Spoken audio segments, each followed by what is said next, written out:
Bonjour mes dieux co-créateurs, c'est Lilou, jour 91 de votre défi des 100 jours pour trouver votre mission de vie, pour vivre pleinement qui vous êtes au quotidien. Aujourd'hui, un magnifique thème du jour puisque c'est de rayonner votre mission de vie.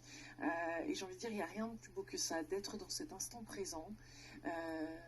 Qui est finalement, qui nous rend magnétique, hein, quand on a notre cœur qui est ouvert, quand on sent que ça déborde de l'intérieur, que le vase est presque trop plein et ça déborde, donc ça déborde de générosité, ça déborde d'écoute, ça déborde de soutien, ça déborde de partage, et donc on a une manière de communiquer à un moment qui n'est plus la même, où on n'impose plus cette conversation, on n'impose plus ce que c'est l'âme, ce que c'est l'univers, etc. Et ces énergies, on est vraiment dans une écoute de l'autre pour voir, puis on sent toujours un peu les mots-clés pour voir si la personne est ouverte. Après, on peut le ressentir intuitivement, mais c'est vrai que dans rayonner sa mission de vie, il y a une partie de communiquer, mais surtout d'être simplement...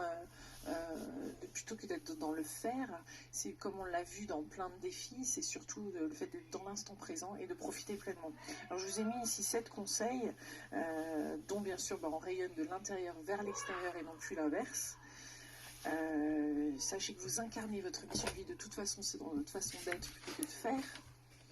Que communiquer sa mission de vie, comme je l'ai dit tout à l'heure, c'est pas d'imposer, mais c'est vraiment de partager quand on sent qu'il y a une ouverture chez l'autre. Et puis après, on rencontre de plus en plus de personnes qui sont justement dans cette mouvance. Moi, je sais que ça m'arrive très rarement de rencontrer des personnes complètement fermées. Et j'avoue que quand je sens que la personne n'est pas du tout là-dedans, j'essaye même pas. En fait, d'ailleurs, c'est la raison pour laquelle j'avais commencé à faire ces vidéos, pour qu'elles puissent aller là où elles doivent être. Faites-vous plaisir et prenez soin de vous. Bien sûr que plus vous allez remplir votre propre vase, plus vous allez prendre soin de vous, de prendre plaisir à ce que vous faites, et bien sûr ça déborde sur les autres et ils en sont inspirés. C'est-à-dire que notre rayonnement, c'est comme la lumière qui est diffusée d'une personne à une autre. Et je pense que vraiment pleinement, quand on est dans sa mission de vie, on rayonne automatiquement parce qu'on aime tellement ce qu'on fait que ça va bien au-delà du temps qu'on va passer.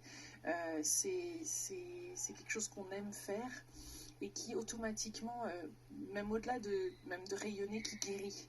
Moi j'ai vu les vidéos que j'ai pu faire sans en avoir vraiment conscience, elles font du bien. Pourquoi? Parce que je suis dans l'instant présent, je suis dans le cœur, j'aime ce que je fais, il y a une écoute, et c'est ça qui est diffusé, et c'est ça qui guérit et qui nous fait du bien aussi en tant qu'être humain.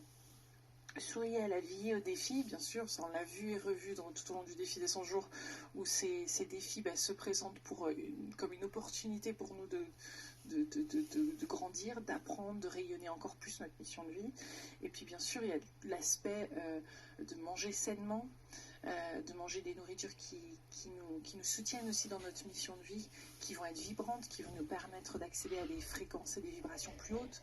Donc tout ce qui est fruits, légumes, de saison. D'ailleurs, je vous encourage vivement à découvrir le défi des 100 jours alimentation consciente également, qui parle de cet aspect-là, où on va être là aussi de plus en plus à l'écoute de notre corps, non seulement de ce que notre corps a envie de manger, mais également de notre âme, parce que c'est pas toujours la même chose. Et là aussi, il faut que ce soit en cohérence. Donc c'est une cohérence qui est globale, qui fait qu'après on va rayonner, puisqu'il n'y a plus cette espèce de côté où on pensait avant qu'on se trahissait, ou du moins qu'on n'était pas pleinement pas pleinement satisfait, comme s'il y avait autre chose qui nous attendait. Et le fait de vivre sa mission de vie nous rend encore plus rayonnants. Mais on peut commencer par rayonner pour attirer encore plus des éléments plus précis de sa mission de vie. Et puis en fait, enfin, je veux dire, en 7, j'ai mis, si on n'est pas de bonne humeur, des fois, il y a des jours comme ça où en effet on se lève et on est là, non, pas trop envie de faire le défi des 100 jours, de pratiquer, etc.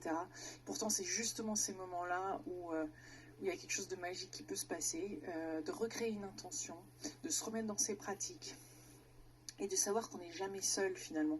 Alors grâce à Internet, c'est vrai qu'il y a encore plus de moyens de se connecter, mais de voir, même quand nous-mêmes nous sommes en souffrance ou dans les moments de défi, de voir qu'à tout instant, la beauté est là. Alors là, je suis ici sur Pornichet, dans le château des Tourelles, dans un cadre absolument merveilleux, où la mer est là, brillante, etc. C'est vrai que c'est difficile de pas aller bien, et de pas, quand on voit la nature comme ça, à quel point elle est belle, de pas réouvrir notre cœur et de pas transmuter ce qu'on est en train de vivre.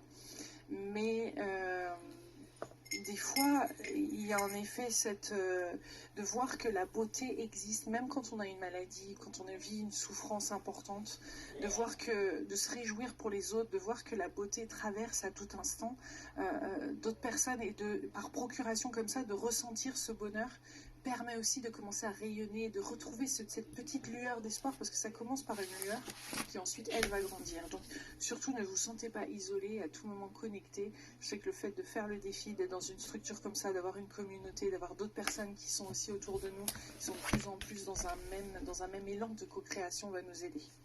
Et puis, en bonus, je vous ai mis, sortez vos plus beaux atours, pardon. Donc là, sortez la déesse et le Deva qui est en vous aujourd'hui. Ressortez des beaux vêtements, sentez-vous sexy, belle, bien. Soyez en phase avec ce que vous ressentez à l'intérieur de vous. Moi, j'ai vu mes vêtements qui ont d'ailleurs énormément changé, beaucoup plus de couleurs que j'ai commencé à intégrer à mon garde-robe à partir du moment où, de l'intérieur, je me sentais de plus en plus lumineuse. Voilà mes délicieux co-créateurs pour le défi du jour. Je vous embrasse très très fort, je vous souhaite une délicieuse journée, n'oubliez pas de faire le bilan du jour et je vous dis à demain, bye bye.